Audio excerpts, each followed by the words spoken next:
musician. But if we're not a singer, if we're just a general person living our lives, breathing 25,000 times a day, why is it important to be conscious of our breath? And that's such a great question. I'm going to say there's a level of consciousness, and then there's also a level of just putting it away, not thinking about it. We have to go to sleep. And when we're asleep, we don't think about our breathing anymore. So we can have that idea that we can bring it up from the water, we can kind of look at it, we can kind of watch our breath, and then we can just let it go. Because we don't want to be in that place where we're thinking about the breath every single moment of every single day. That might just be a bit too much for us. And so we kind of want to have a lovely balance of just kind of checking in with ourselves, checking in with our breath, and kind of just working out where that might be. So some of these things are biomechanical, so how we breathe, where the breath goes to. Is the breath kind of reaching our rib cage? Is it going further down into our belly? Or, is it more biochemical? Some people have all sorts of things like asthma or diabetes and all sorts of things that impact upon their breath as well. And then we've got our psychological things as well. So, just how am I feeling? Do I feel good? What's my breath like when I feel good? What's my breath like when I feel sad? And all those sorts of things can all interrelate. And that's the power of, I think, being really conscious about that as well. What exactly is it? And I certainly meet a lot of people that say, wow, I'm really anxious. We live in a really fast-paced world. We don't breathe so well in the city. We go out to we breathe really well by the beach or in the country or in the forests. That's where we kind of really feel our breath. But we don't often feel that ease of breath when they're in the midst of rushing around through the day, getting to work, all of those sorts of things. We're talking about the power of breath with Sarah Wilmot, speech pathologist and breath practitioner. If you're hearing her voice and thinking, wow, that sounds resonant, I want a piece of that, feel free to call in 1300 222 774, or you could dip a toe in. I'll read it out for you in my best breathful voice, 0437 774 774. Now, Sarah, you mentioned checking in with your breath. That sounds like something that you need to learn to do. Is it?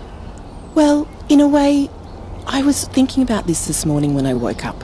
There was this really delicious moment where I was kind of half awake and half asleep still. And I could feel my body, and I could feel how my breath came in. And it was just this kind of lovely moment of feeling where it is. And that's kind of what we call by check-in. It's just kind of going, oh, I've got a body. And I've got a breath that can come into my body. And how does it feel today? Like, how is that kind of reaching into parts of me? And that, in that way, can make us feel really calm.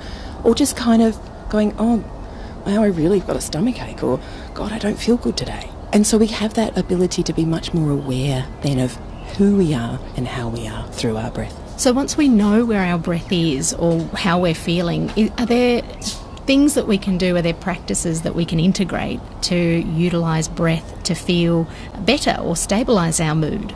Yeah, look, I think the first thing is, and I think James Nestor in his book Breath is a really great kind of reference for lots of people. And he really brought into the fore that nose breathing is king.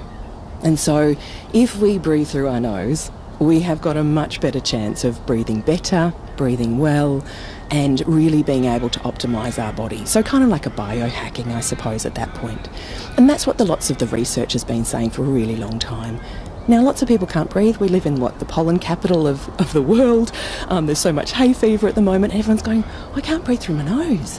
And so how do we then go, oh, actually, it is really important to breathe through my nose.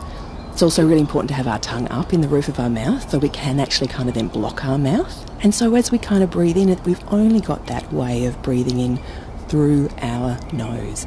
Our mouth stays shut, and that's what we can do when we're just resting, listening, talk, and when we go to talk, obviously we open our mouths and all that kind of thing, but just for that rest and for sleep, we have our mouth closed. Now, Sarah, you mentioned the book Breath by James Nestor. The strapline for that book is The New Science and Lost Art. Have we lost our ability to breathe? We're all still here, so we can't be.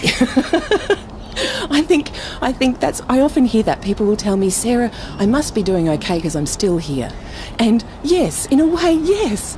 I think we live in a world that wants to optimise how we breathe, how we are, looking for ways to feel better, to feel more energised, to feel less overwhelmed, less stressed, have better quality sleep.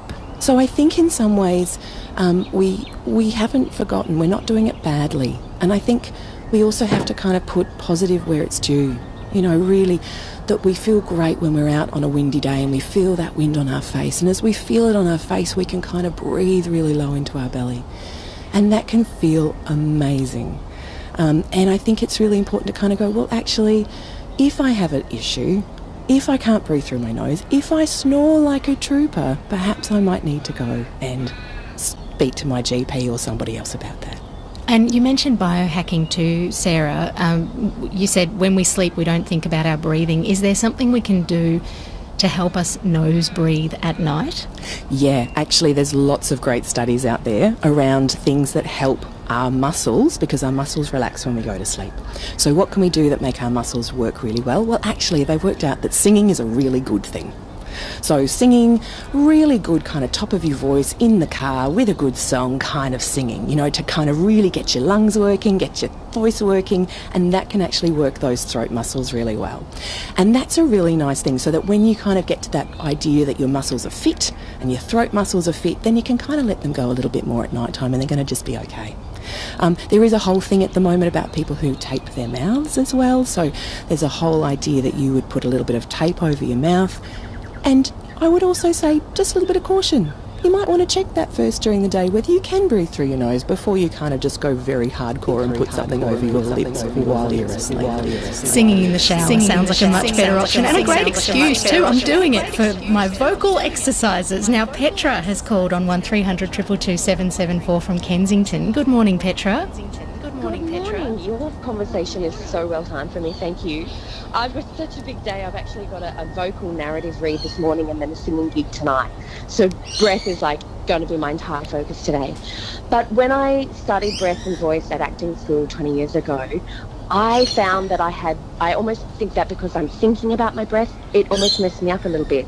Because we also had the messages of, but you've got to be thin and beautiful. So I was constantly sucking in my belly to be thin and beautiful while also trying to breathe into my belly to get the most out of my breath. And I think to this day, it's still something that is a bit of a conflict in my body. Any thoughts on that? Hi Petra, you're not alone. For many, many women, they will not breathe into their lower part of their body because their genes are just beautiful looking and they don't want to breathe into it, change the way their silhouette is. And I think that, like I was saying before, that the breath can be something we become far too conscious of in a way. We can almost become obsessive about it. And certainly through acting school, there's all sorts of things about being so focused on how you're breathing and how you're doing something. And so it's really important at times to then be able to let it go and to just kind of trust, actually, I've done all the work. I know how to do it. And I often kind of use analogies of fitness and of athleticism. The runner does not think about their running technique or their hamstrings while they're in the midst of a marathon. And so how do we kind of come back and say, you know what, I've done all this work on my breath, I've done all this work on my voice, I'm so great at it, and I'm just going to really trust that it's all going to work because I have put the work in athletically and mindfully, and that we can kind of bring all of that together. Love that perspective, thank you. And chookers to you, Petra. Cheers, mate. And that is Sarah Wilmot is the voice that you hear, as well as Petra. You might see her on a stage near you. We're talking about the power of breath, not just for performers, not just for athletes, for everyday people as well. Charlie's texted in to say that it is so important to take snoring seriously. Spoke to his GP, sorted it out, and now wake up feeling amazing. Charlie, I am so proud of you. I really have to say that I think that I hear stories all the time of people who are snoring, or often partners of those who are snoring. This idea of how disruptive it can be, but also how much it can affect our energy levels, how much it can affect all parts of our mood, our brain fog, all sorts of things. And I'm so glad that you got it checked. And lots of people say once they've done things about their snoring, they feel $1,000,000. Because what's the difference, say, in terms of how much air we can take in between our nose and our mouth breathing? Yeah, we're going to take in more through our mouth. And certainly in high intensity exercise, we certainly, most of us, go to like a mouth breath pretty quickly. Some elite athletes are now taping their mouth for marathon running, so they kind of really trying to optimise and biohack their own bodies and get their regulation of carbon dioxide and oxygen to be in this optimal flow.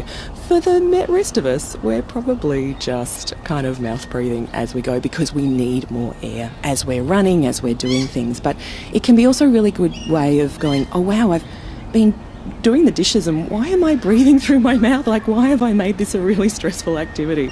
Actually, maybe I could just slow down a little bit, find my breath, and then actually make this really enjoyable. And Sarah, we're talking about the power of breath, and that call from Petra where she said, I was holding my breath also because I'm female, and there's that notion now of hourglass syndrome where women are just not putting any breath deep into their abdomen. How do we counteract that? This is not a new syndrome. It has been around for so long. I think it's complex, and I don't think that there's a really black and white answer to that. A lot of people will come to me saying, I don't feel good, and in that discussion that may be something that does come up, where they're breathing, how they're breathing, and sometimes even particular types of costumes or corsets or all sorts of things. And I work a lot with actors and performers, and they have all sorts of costumes they wear, and some of them are really uncomfortable for them, and it changes the way they breathe. But on a bigger scale, I don't know, I'm seeing lots of body positivity lately, in the world, and I think that we're changing, and I have to have that hope that things are changing and that people can be inhabiting their bodies, embodying themselves in a much greater way than ever before. Now, we're talking about the power of breath. Sarah Wilmot is the one encouraging you to embody your body. And on the text line, lots of people in agreement, and some people wondering if this is perhaps too much self-absorption and selfishness when we think too much about self-care. Oh, so good. What a great question. I think there's always a balance, isn't there? So there's a balance of how we can connect to ourselves, and then how can we connect to others. And I think that there's always people on every extreme of self-care, and I don't feel that having a breath is selfish. I don't think that holding our breath is selfish. I don't think that not giving myself a chance to really feel a sense of calm within my body is selfish, because it has such a beautiful flow-on effect to other people when I or others are calm. And we kind of know that, and we see that often with, say, animals or kids. Someone's really calm and the kids and animals just flock to that person. And I think those things are something to be aware of. We don't want to obviously be so into all of that we neglect other things, but I think there's a lovely balance we can reach, and particularly for how we feel, because breath has the power to make us feel a lot better. We can really kind of tap into all sorts of things. We know that awe, and when we see a horizon or we see something beautiful and we are in awe of something, our breath changes. It drops. Look at that. Isn't that amazing? And this idea at the moment of glimmer hunting, finding little things in the world that are sparkly and gorgeous, and I love that, because you can also point that out to other people. Oh, did you see the leaves and how they were rustling in the trees? Oh, I just love that. And it really invites us to breathe somewhat differently. Can we give a bit of glimmer now, Sarah Wilmot? Perhaps you might be listening to this and thinking, this is so interesting, I've never thought to do a breath exercise. Is there something that we can take away and maybe do on a regular basis? Yeah, so the first, look, there's so many. I think this is the really fun part of breath, any kind of breath work, is that we can do all sorts of breath for all sorts of different reasons. And you might already be thinking, I've got this box technique that someone gave me, or I saw this YouTube video, or I did this, or I did that. But I think I thought I'd take something from really kind of the zeitgeist at the moment, which is the Huberman Physiology Sigh, which is basically just this idea that we're meant to sigh. We're meant to sigh about every 5 to 10 minutes, which is a really normal thing that we might. And that's kind of the idea. So what this particular sigh is that we would breathe in twice through the nose. So I'm just going to lead you through it. Is that good? Yes, cool. Okay. So we're going to breathe in through our nose once, really slowly, really easy. And then we're going to just take another little breath in, and then we're going to let it out through pursed lips like we're blowing out a birthday candle. Nice and slowly all the way to the end of the breath. And then we get rid of all of that carbon dioxide, and we can just repeat that. And there's been some really great studies that show if we take that in and out, we can actually have a better calmness than just a regular meditation. And I kind of like that. I do that all the time now. I'm walking along and I'll just do this lovely little kind of sigh. And it feels good. Did it feel good for you, Alice? It felt very good for me, Sarah Wilmot. And I wonder too, for people listening to this who are thinking, oh, this is all a bit airy-fairy, I'm not interested in it. Do you have any kind of stats or intel that can convince any person to want to do that double sigh, intake of breath and exhale? Oh, there are some really good studies. I don't have them on hand. A bit early for my publication. Opening up the Rolodex. But there is, it is great, and I do encourage people to just really try it even now, that double in, but you have to be able to breathe through your nose. So if we come back to that beautiful texter before who said, I got my snoring sorted, a lot of people who snore can't breathe through their nose, so they'll never actually have that ability to kind of feel that lovely sigh because they can't access that nose breath as they do it. So it's really important to kind of go, well, we've got three ways of kind of breathing in the world. We've got our mouth, we've got two nostrils, that's all we've got, and they have to be kind of open. They have to be kind of clear. So I think everyone comes to breath in their own time, and I don't think anyone should be pushed into it, but I often find that people who are, say, runners or golfers or into sport, we can kind of do a lot of breath work around that, and that sometimes comes back into some lovely real life ease of breath. Just got to find what people love. You've got to find what they love. Well, we love opening and blowing your minds on Saturday Breakfast. Sarah Wilmot, thank you for doing just that this morning. Thank you, Alice. Pleasure to be here. And you can catch Sarah doing some workshops in Hampton. You can search Speech Pathways to learn more. And if you would like to learn more about what happened last night at the footy and over the tennis, Ned Hall is next. ABC Listen. And over the tennis, Ned Hall is And I'm Lee Sales. And I'm Lisa Miller. And we're so excited about the return of the Newsreader on ABC TV. But even more exciting is our new companion podcast to the show. And here we go. We'll meet the creative minds behind the show and, of course, the stars. Also give you some context around the real 80s news events. The Newsreader podcast, available now on the ABC Listen app. News events. The Newsreader podcast, available now on ABC Radio Melbourne. You're with Alice Zaslavsky. ABC Radio Melbourne. ABC Grandstand is on the line for a quick 4-1-1. Ned Hall, big game last night and a big week of sport. Grandstand is on the line for a quick 4-1-1. Ned Hall, big game last night and a big week of sport. Grandstand is on the line for a quick 4-1-1. Ned Hall, big game last night and a big week of sport. Grandstand is on the line for a quick 4-1-1. Ned Hall, big game last night and a big week of sport. Grandstand is on the line for a quick 4-1-1. Ned Hall, big game last night and a big week of sport. Grandstand is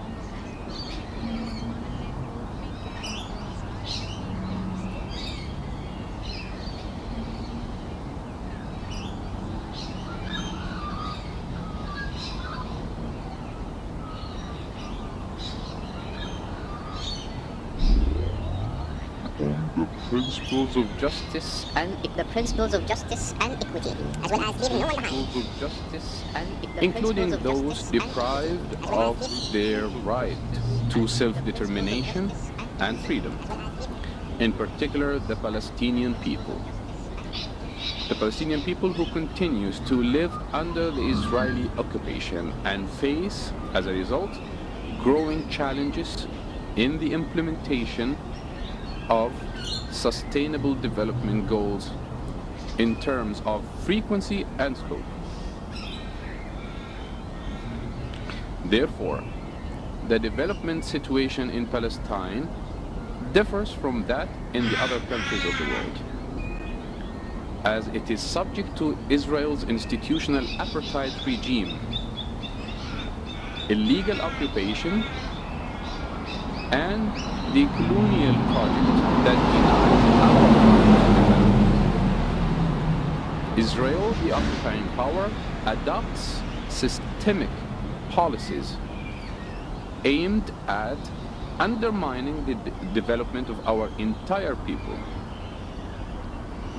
We have recently faced, along with other countries, the dire consequences of the global economic crisis, the inflation and rising prices of basic commodities, including food and oil products. It's known to all that the illegal policies of colonizing our land, plundering our wealth and natural resources, collective punishment, environmental degradation. And I'm Dan Jordan with a super chat. We're on this mission to conquer the world. The Newcastle Trio's have led to the destruction of our economy. Thus, our economy cannot be sustainable or viable as the occupation continues. When more than 60% of the Palestinian land is outside, I saw it all first. The life-changing social experiment returns. It doesn't matter who they are, we love them unconditionally. Old People's Home for Teenagers. How was it? Do I have to tell the truth? Starts October 3 on ABC TV and ABC iView. So it's footy final season, right? Here's my top tip for making sure you don't miss a second. He strikes it! He likes it! Hear your footy finals live and ad-free on the ABC Listen app. Straight through the middle. Every try, goal, mark and tackle. Going in to score! Called by ABC Sports expert commentary team. That is an amazing goal! Whatever footy you're after, we've got you covered. Get 100% footy live and ad-free on the ABC Listen app. To end this complex historical For Saturday morning, cheerio. North Melbourne great Phil Cracker among 7 Indigenous retired footballers launching a landmark class action against the AFL. The Spanish court bans Luis ABC News with MacDonald. Good morning. The law firm acting on behalf of 7 Indigenous former football players taking class action against the AFL for alleged racist abuse says it expects more players to come forward. North Melbourne great Phil Cracker is leading the group, who alleges the AFL failed to protect them and stop vile racial abuse on the field that resulted in life-altering damage to the players. Documents were lodged in the Supreme Court late yesterday and the AFL has yet to respond. Margaret Injury Lawyers Managing Principal Michelle Margaret says the affected players ultimately want to stamp out racism in the sport. There have been reports from more recent players that say it's not a safe work environment for Aboriginal, Indigenous or persons of colour. So the number one goal of this class action is to ensure that within the AFL this culture of violence is eradicated. A man has suffered life-threatening injuries in a boat accident at St Leonard's, southwest of Melbourne. Emergency services were called to the beach shortly after 5 o'clock yesterday afternoon. Ambulance Victoria says a man was flown to the Royal Melbourne Hospital in a critical condition with an upper body injury. 2 people have been taken to hospital after a car hit a pedestrian at Middle Park in Melbourne's inner south. Police say a car travelling south on Beaconsfield Parade mounted a man aged in his 40s suffered serious injuries. The female driver, who was initially trapped in her vehicle, was taken to hospital with non-life-threatening injuries. Police investigations continue. Libyan authorities have denied claims that many victims who were killed in last weekend's devastating floods in the eastern city of Derna were ordered not to evacuate. As the death toll rises past 11,000, there are reports the military told residents to shelter in their homes. But Othman Abdul Jalil, a top official in Libya's eastern government, says that's not true. What happened in Derna, because when we came, the military was there, and they said we tried to announce to people, please leave your homes. A lot of them did, but unfortunately, people sometimes they say, well, this is exaggerating. So there are no instructions asking people to remain in their homes. Australian actor Hugh Jackman and his wife Deborah Lee Furness. We renew our profound thanks to President Canel and the friendly people of Cuba for their support of our people's rights in all international forums. We'd like to extend also our thanks to all you brothers and sisters, leaders of countries and heads of delegations. We wish this conference success, and we look forward to being able to hold it, God willing, in the state of Palestine, the independent Palestine, as an expression of your moral and ethical support for our rights and aspirations. Peace be upon you. The prolonged heat spell is due to a warm air mass from the tropics stalling over the south, which and is we look unusual forward to for being early able spring. to The New South Wales Rural Fire Service this hold morning, there'll be it, an elevated fire God willing, risk in the over state of weekend. Palestine, the independent Palestine, as an expression of your moral and ethical support for our rights and aspirations. Peace be upon you. It is a real trigger, a real prompt for people to prepare. You're already seeing these challenges very, very early, and I suppose it bodes for the season we may be Well, the facing. Melbourne Storm was into a preliminary final after beating the Sydney Roosters 18 points to 13 in a nail-biter at Melbourne's Rectangular Stadium last night. The Roosters led 13-12 with under 2 minutes to play in their semi-final when Will Warbrick scored to secure victory for the Storm. Warbrick told ABC Sport it was an exciting way to win a high-pressure match. You kind of dream of those kind of moments, and I'm just glad I got the ball across the line, and I'm just glad we got the work. I'm so happy and proud of the team.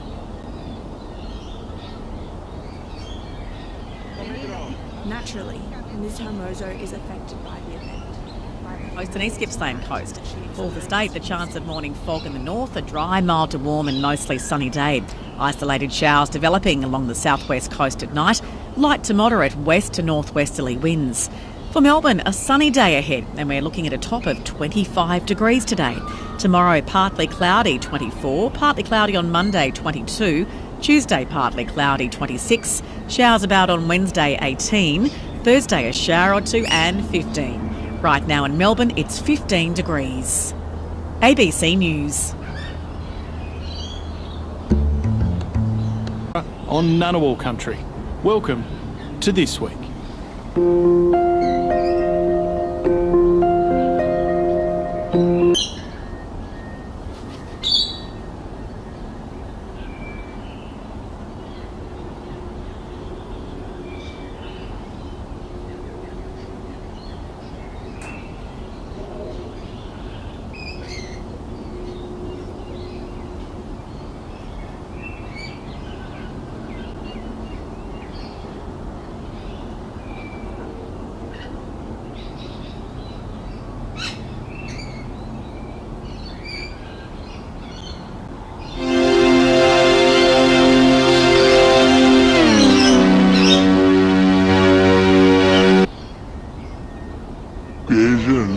A very sad occasion, and both the officers, Manpreet and Ashish, they were from my regiment only, and it's a big loss to the regiment and to the army. And so naturally I'm also feeling sad with being from the same family, and we hope that people who have carried out these things, they will be sorted out soon, you know. That's it. That's all.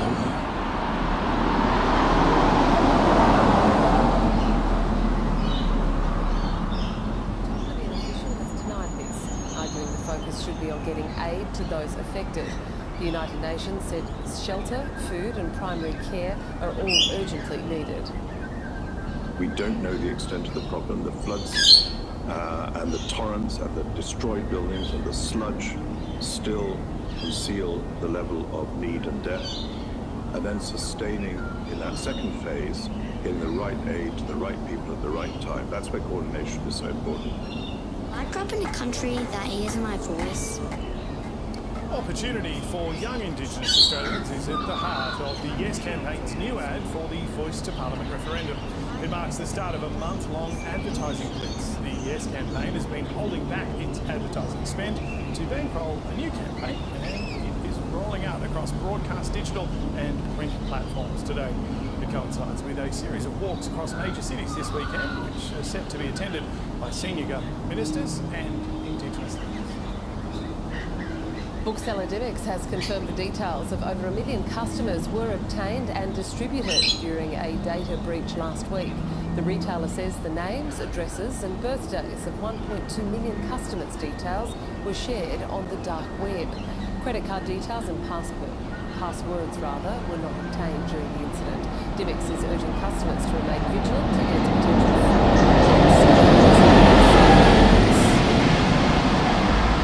Regulators have slapped TikTok with an almost $600 million fine for failing to protect children's privacy.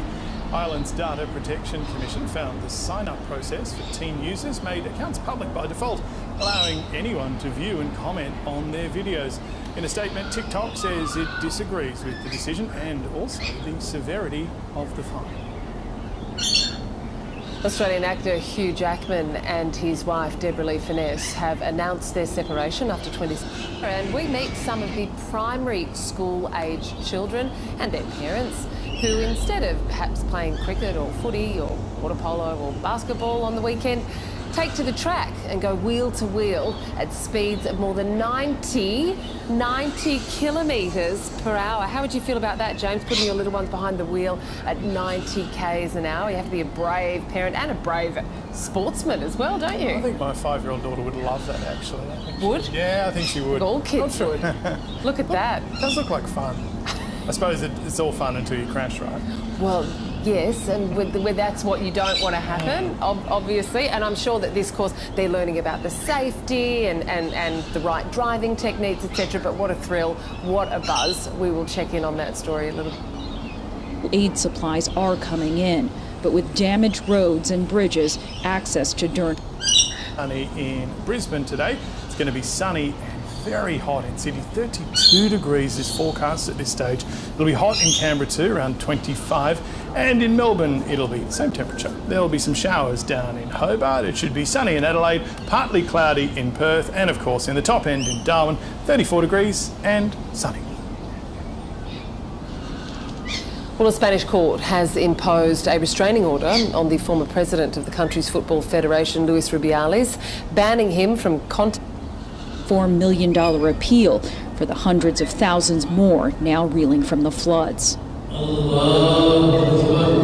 As appeals for help go out, prayers are lifted up.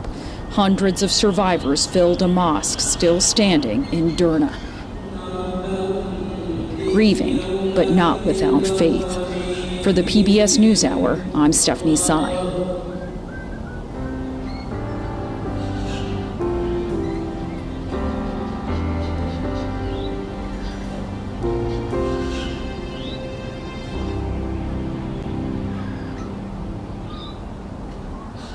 In the day's other headlines, New England braced for a close encounter with Hurricane Lee. More than 400 miles of the region expect high winds and heavy rain. In an area that's already seen flooding this week from an earlier system. The hurricane is on track to make landfall tomorrow in Nova Scotia, Canada. Maine's coastline could see waves of 15 feet.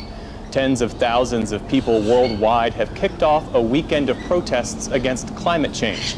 Demonstrators are calling for an end to the use of fossil fuels. Marchers in Germany closed down streets today and rallied at Berlin's Brandenburg Gate. In the Philippines, activists demanded quick action by leaders there. Science has said that we only have 7 years as a window for climate action. And we are nowhere near the urgent solutions, the drastic solutions, the ambitious actions that are needed yesterday. The protests are timed to coincide with the United Nations Climate Summit. The UN warned last week that countries are far from meeting commitments they made in the Paris Agreement of 2015. The U.S. Central Command says it will interview more troops about the Kabul airport bombing 2 years ago. That's after a former Marine said he spotted 2 men behaving suspiciously, but never got orders to take action. The suicide bombers struck during the chaotic U.S. withdrawal as thousands of people tried to flee the country. The attack killed 170 Afghans and 13 American troops. The original investigation said it was not preventable. Chinese authorities are saying nothing tonight about the fate of the country's defense minister. Li Shangfu has not been seen in public for more than 2 weeks, and numerous reports today said he's being investigated for corruption. Secretary of State Tony Blinken was asked about it in Washington. I don't know about the status of the defense minister, and in any event, ultimately, these are issues for the Chinese government to decide. We remain fully prepared, as we've been, to engage with the Chinese government, whoever happens to be holding the positions of responsibility at any given time. Li's disappearance follows the ouster of China's foreign minister. He dropped from sight and was replaced in July without explanation. Federal prosecutors say former President Donald Trump is trying to intimidate potential witnesses in his January 6th criminal case with threats and inflammatory statements. A court filing today said they're asking the presiding judge to impose limits on what Donald Trump can say. Mr. Trump is accused in the case of illegally trying to overturn the 2020 election results. Birmingham, Alabama marked 60 years today since the bombing of the 16th Street Baptist Church killed 4 young black girls. They were getting ready for Sunday services when a powerful dynamite device exploded. The attack brought an outpouring of grief and shook the country's conscience. Today's remembrance service at the church featured Justice Ketanji Brown Jackson, the first black woman on the U.S. Supreme Court. The theft of those souls and spirits shook and bent our own, but we did not break.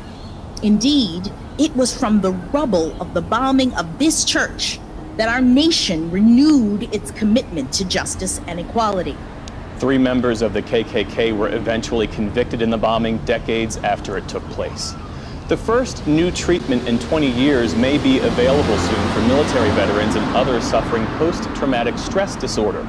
A new study finds the psychedelic drug MDMA can cause a significant reduction in symptoms such as nightmares and flashbacks.